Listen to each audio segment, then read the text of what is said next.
Hey guys, my name is Seth Sievertson, and I wanted to make a quick video for you. I've had the opportunity to work in ministry a little, and I am by trade a chiropractor here in Mitchell. And because I've worked some in ministry and work in the healthcare field, I feel like it puts me at a unique position to speak into people's spiritual and physical health. And I wanted to make a video specifically for you as a pastor because you guys are under a stress right now. If I can just be super transparent with you, I know what it's like to have to stand in front of a person or a group of people and feel like you have to lead them, all the while dealing with your own insecurities, your own dynamics, your own stresses, your own anxieties. And dare I say, right now we are in a very uncertain time, and you, I know, are having to stand in front of your congregation. You're having to be the voice of God. Remind people, point people back to God. To be that voice that reminds people of God, points them to Him, all the while as maybe wrestling with your own stuff. And so, if you can, I just wanted to take a moment. I just wanted to speak into your life. I wanted to encourage you.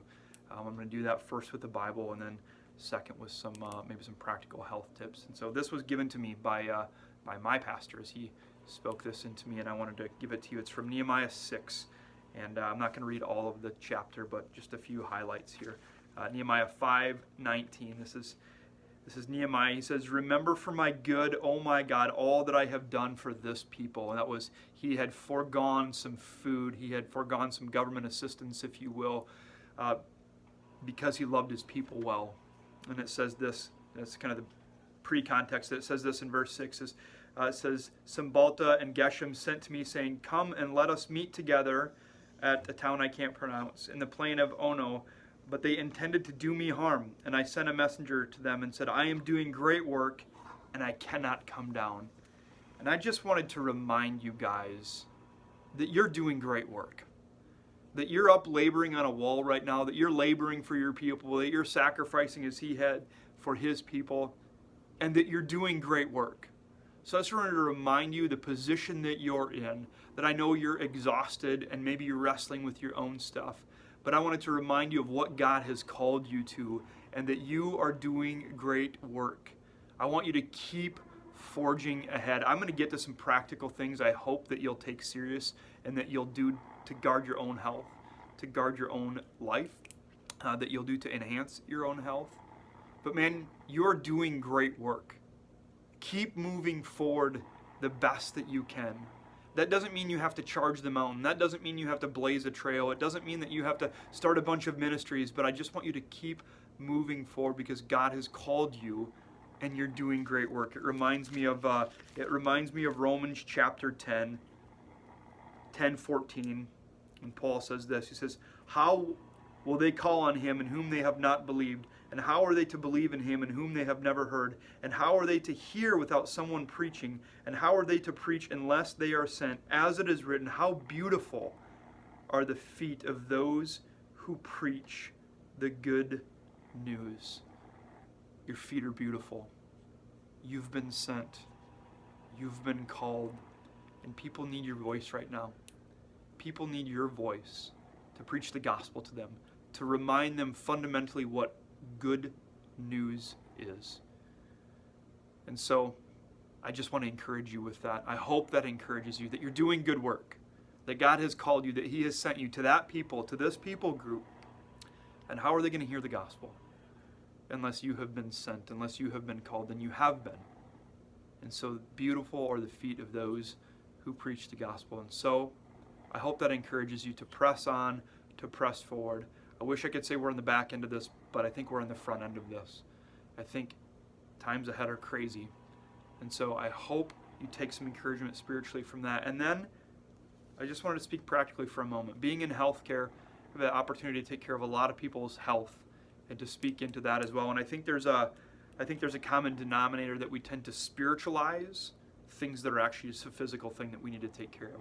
We tend to say things like, "Oh, the devil's attacking me," when actually what we need to do is go to bed. When we say like, "Well, I feel spiritually depressed," and while that might be true, maybe it's that you just need to go for a walk. And so I want to remind you, I had a handful of tips here that I just wanted to share with you. I hope they're helpful. Fundamentally, turn your screens off. Even before you go to bed, an hour before you bed, get off the phone, get off the iPad, get off the computer. That screen stimulates your brain in such a way that it's hard to get to sleep. Your mind is racing enough, probably, that it's hard to slow it down. And so get off the screens. It's just a very minimal thing you can do, but you need to maximize the way you rest right now, because rest is how you heal. It's how you repair. If you can simplify your routine in whatever it is, I'm going to encourage you to do that. I know this one sounds silly, but it's super true. There's a reason that some of those high-level leaders, CEOs, like Steve Jobs, for example, wore the same thing all the time. Why?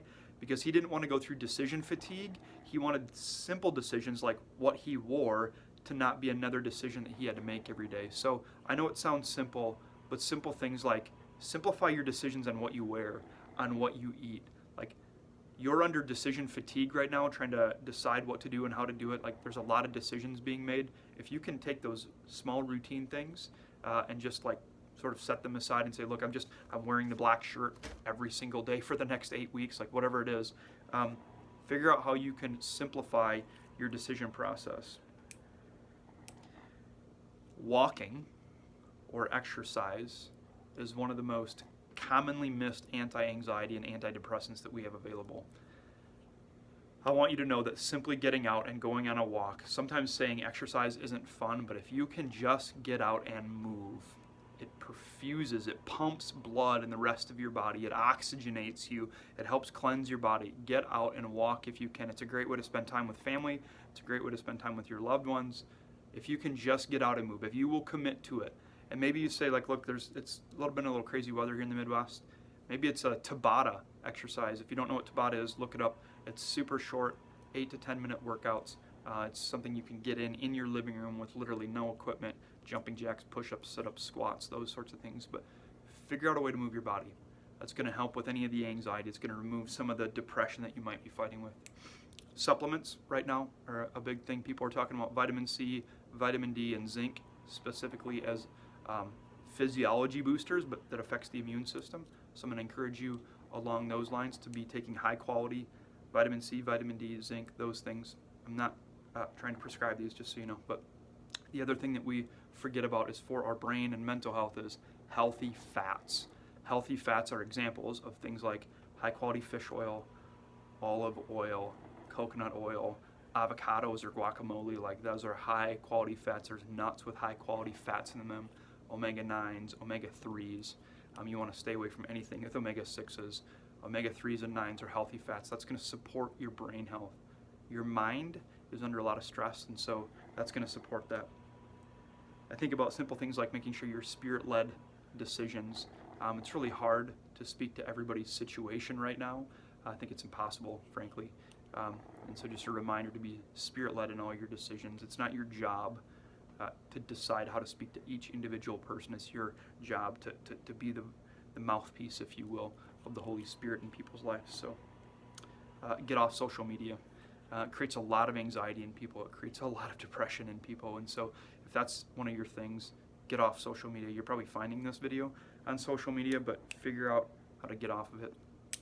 Caffeine. I'm a coffee guy. I drink too much coffee, probably. If I drink too much coffee in a day, it really amps me up. It amps up my anxiety level, and it will jack with my sleep cycles. And so the best you can, limit your coffee or your caffeine intake. For some of you, it's soda. And just so you know, from a soda standpoint, diet's not any healthier. But if you can limit your caffeine intake, more water. It's hard to improve on water. Water simply, it's hard to improve on water. Half your body weight in ounces is the recommendation. I've got more here. Carbs.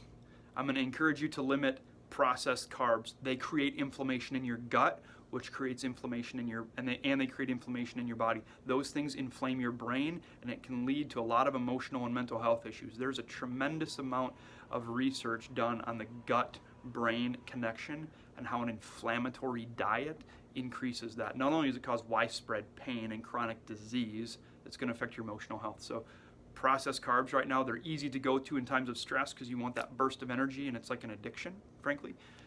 If you can limit those, that would be ideal. Don't snack after 8 o'clock. If you can shut it off, that would be great. We make some of our worst decisions between the 8, 9, 10 o'clock hour when we're just waiting to go to bed and sort of mindlessly sitting there. So if you can not snack, that would be wonderful. And then just a couple simple pointers, not necessarily physical health, but look, I know how stress is and I know how addiction works. And I'm not oblivious to think that just because some of you are in ministry that you're not addicted to things. Now is the time to rest and rely on your accountability partners and go to them for that emotional support, because addictions flare up in this time. I'm not oblivious. Porn, alcohol, prescription meds, like there's a lot of addictions, but those things flare up in times of stress. So I want to remind you to rely on the accountability partner that hopefully you have in place. And if you don't, let's find one. You can always message me. And then if you're anything like me, your stress comes out at your family. Your stress comes out at your marriage and your kids. And it's not always that I'm mad at them, it's that I'm mad at the situation, or it's mad at how I'm processed it, and it comes out at them, which then creates this whole dynamic at the house. I just want to remind you that your wife, your kids, if you have them, are your first disciples. They're your first church. And so be mindful how you're processing with them and how you're taking care of them and how you're loving on them. Look, you've been given and tasked a huge responsibility. I hope these speak some practical advice to you, to limit your stress, to speak into your spiritual life. You have been called to preach the gospel, and how are they going to know unless you do it? And you're blessed because of it. So I hope this speaks to you. I hope this encourages you. I want you to know that I'm here. I'm in Mitchell. If you need anything, Seth Siebertson, you can find me here on Facebook. And I'd love to listen. You can yell at me if you want to yell. But here's some practical action steps hopefully you can take. And I hope it helps your health. So thinking about you guys, thanks for doing your work here in Mitchell. Love you guys. Be blessed.